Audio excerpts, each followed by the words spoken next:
Hello students, हम लोग अभी पढ़ रहे हैं 8वीं कक्षा की पहली पाठ है। ये पहला चैप्टर है संसाधन। और पिछले वीडियो में हम लोगों ने इसमें क्या क्या पढ़ लिया उसको रिवाइज कर लेते हैं। जैसे कि हमने संसाधन के मूल्य को पहचाना है और संसाधनों के प्रकार को भी पढ़ा है। और संसाधनों के प्रकार में हमने प्राकृतिक संसाधन पढ़ लिया है, नवीकरणीय और अनवीकरणीय संसाधन भी पढ़ लिया है।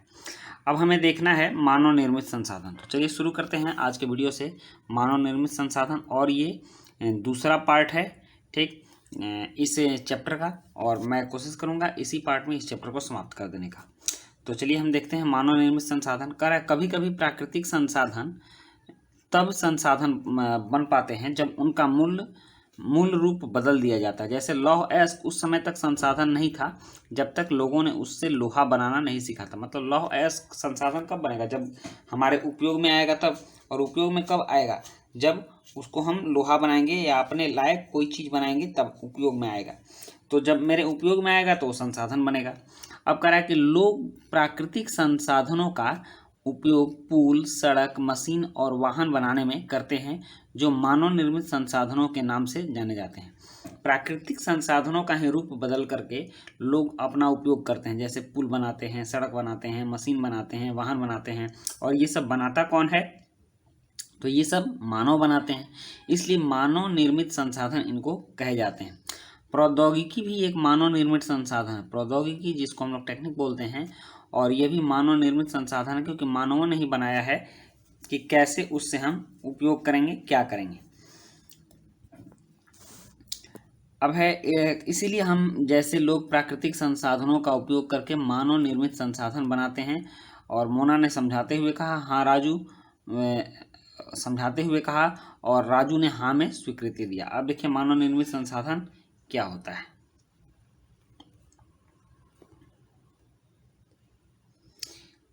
देखिए मानव संसाधन, लोग और अधिक संसाधन बनाने के लिए प्रकृति का सबसे अच्छा उपयोग तभी कर सकते हैं जब उनके पास ऐसा करने का ज्ञान, कौशल तथा प्रौद्योगिकी उपलब्ध हो।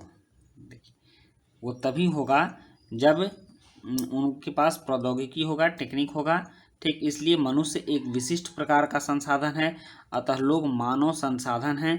शिक्षा और स्वास्थ्य लोगों को बहुमूल्य संसाधन बनाने में मदद करते हैं। जब लोगों को शिक्षा दिया जाएगा और उनका स्वास्थ्य अच्छा रहेगा तभी वो संसाधन बनेंगे और अच्छी अच्छी टेक्निक खोजेंगे, अच्छी अच्छी चीज़ें बनाएंगे और मानव समाज के लिए वो सेवा करेंगे, तो वही मानव संसाधन कहलाएंगे। अधिक संसाधनों के निर्माण में समर्थ होने के लिए लोगों के कौशल में सुधार करना मानव संसाधन विकास कहलाता है, ठीक ना।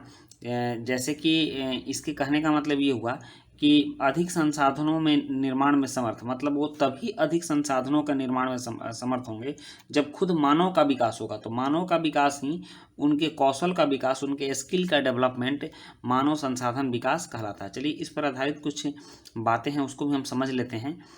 कह रहा है कि आओ कुछ करके सीखे। कह रहा 5 मानव निर्मित संसाधनों की सूची बनाइए जिन्हें आप अपने चारों ओर देख सकते हैं। तो ये आप कर लेंगे। नेक्स्ट है, क्या आप जानते हैं? हाँ, यहाँ पहले हम इन बातचीत को देख लेते हैं। यहाँ जो कन्वर्सेशन है एक, यहाँ कहा जा रहा है, ये कह रही है कि सूखे के कारण फसलों का विनाश, क्या मैं इसका समाधान निकाल सकती हूँ? कभी कभी सूखा पड़ जाता है, बारिश नहीं होती है तो फसलों की विनाश हो जाती हैं। तो यह कह रही हाँ क्यों नहीं, ठीक, मतलब कि इसका निदान निकाला जा सकता है। यह सब ज्ञान, शिक्षा, कौशल के कारण संभव हुआ कि हम इसका समाधान निकाल पाए। मतलब कि जब इसने इसको बताया कि उसका समाधान कैसे निकाल सकते हैं, तो यह कैसे संभव हुआ? बताइए कि ज्ञान से संभव हो सकता है, कौशल से संभव हो सकता है कि कम पानी में हम कैसे खेती करें, पानी बर्बाद कैसे करें, ठीक ना, प्रकृति का संरक्षण कैसे करें। तो इन सब बातों से ही इसको संभव किया जा सकता है और सूखे की समस्या को समाप्त किया जा सकता है।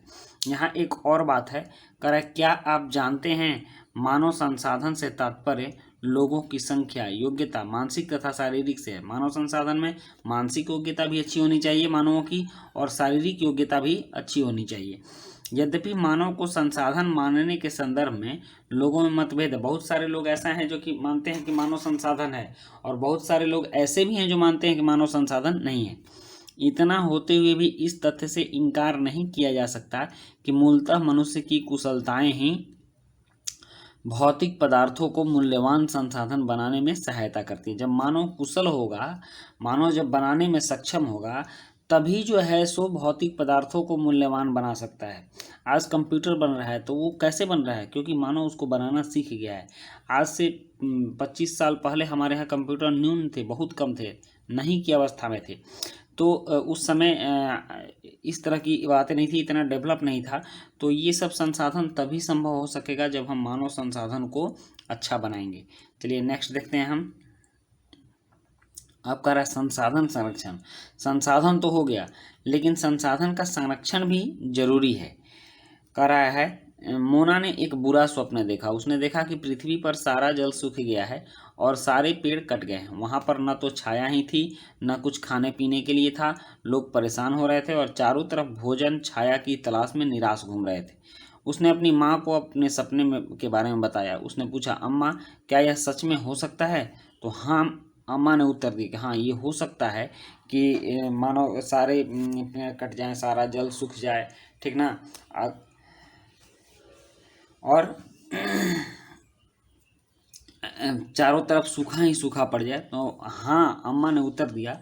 उन्होंने कहा कि यदि हम नवीकरणीय संसाधनों के प्रति, नवीकरणीय संसाधन मतलब क्या हुआ? हवा है, जल है, सौर ऊर्जा है, तो कह रहा है उसके प्रति सतर्क नहीं रहते, मतलब उसका उपयोग हम सही ढंग से नहीं करते, संतुलित रूप में नहीं करते, तो वे बहुत ही दुर्लभ हो सकते हैं। जैसे जल का हम दुरुपयोग करें तो फिर जल मिलना असंभव है, और अनवीकरणीय संसाधन निश्चय ही समाप्त हो सकते हैं। और अनवीकरणीय जो संसाधन हैं वो भी समाप्त हो सकते हैं। जैसे पेट्रोलियम है, कोयला, ये तो सीमित मात्रा में उपलब्ध है। इसका अगर हम ज़्यादा से ज़्यादा उपयोग करेंगे तो कुछ ही वर्षों में ये समाप्त हो जाएंगे। तो राजू ने पूछा, हम इसके लिए क्या कर सकते हैं? राजू ने कहा कि हम इसके लिए क्या कर सकते हैं? बहुत कुछ। अम्मा ने कहा, आप अपने दोस्तों से बात क्यों नहीं करते? अब उन्होंने कहा कि आप अपने दोस्तों से बात कीजिए कि इसके लिए हम क्या कर सकते हैं, और नवीकरणीय संसाधन को कैसे बचा सकते हैं, नवीकरणीय संसाधन को कैसे बचा सकते हैं, ठीक ना। अब देखिए, कह रहा है संसाधनों को का सतर्कता पूर्वक उपयोग करना और उन्हें नवीकरण के लिए समय देना संसाधन संरक्षण कहलाता है। हम उतना ही उपयोग करें जितनी आवश्यकता है, आवश्यकता से ज़्यादा उसको लेकर के बर्बाद नहीं करें, और बिना काम के किसी भी संसाधन का हम दुरुपयोग नहीं करें। तो उसका सतर्कतापूर्वक उपयोग करना ही मानव संसाधन कहलाता है। और उन्हें नवीकरण के लिए समय दीजिए, मतलब कि कम उपयोग करेंगे तो उनको समय मिलेगा तो पुनः दोबारा वो संसाधन बनकर तैयार हो सकता है, नवीकरण हो सकता है। तो उसके लिए उसको समय दीजिए, यानी कि सारा का सारा उसका भंडार खत्म कर दीजिए, तब फिर नया संसाधन बन के तैयार नहीं हो पाएगा। अब कह रहा है संसाधनों का उपयोग करने की आवश्यकता और भविष्य के लिए उनके संरक्षण में संतुलन बनाए रखना सतत पोषणीय विकास कहलाता है। अब देखिए, सतत पोषणीय विकास क्या कहलाता है, इसको आप लोग यहाँ समझ लीजिए। कह रहा है सतत पोषणीय विकास संसाधनों का सावधानी पूर्वक उपयोग, ताकि न केवल वर्तमान पीढ़ी की अपितु भावी पीढ़ियों की आवश्यकताएं भी पूरी होती रहें। हम तो उपयोग करें ही, लेकिन हमारे साथ साथ हमारे आगे आने वाली पीढ़ियों के लिए भी वो संसाधन बचा रहे। इसी को सतत पोषणीय विकास कहा जाता है, कि हम कोई भी काम इस ढंग से करें कि ये हमारे आगे आने वाली पीढ़ियों के लिए भी बचा रहे, और उनको देखते हुए कोई काम करें, तो इसी को सतत पोषणीय विकास कहा जाता है। अब कह रहा है प्रत्येक व्यक्ति, संसाधनों के संरक्षण के अनेक तरीके हैं। संसाधन को बहुत तरीका से संरक्षण किया जा सकता है। जैसे प्रत्येक व्यक्ति को उपभोग को कम करके वस्तुओं के पुनः चक्रण और पुनः उपयोग द्वारा योगदान दे सकते हैं।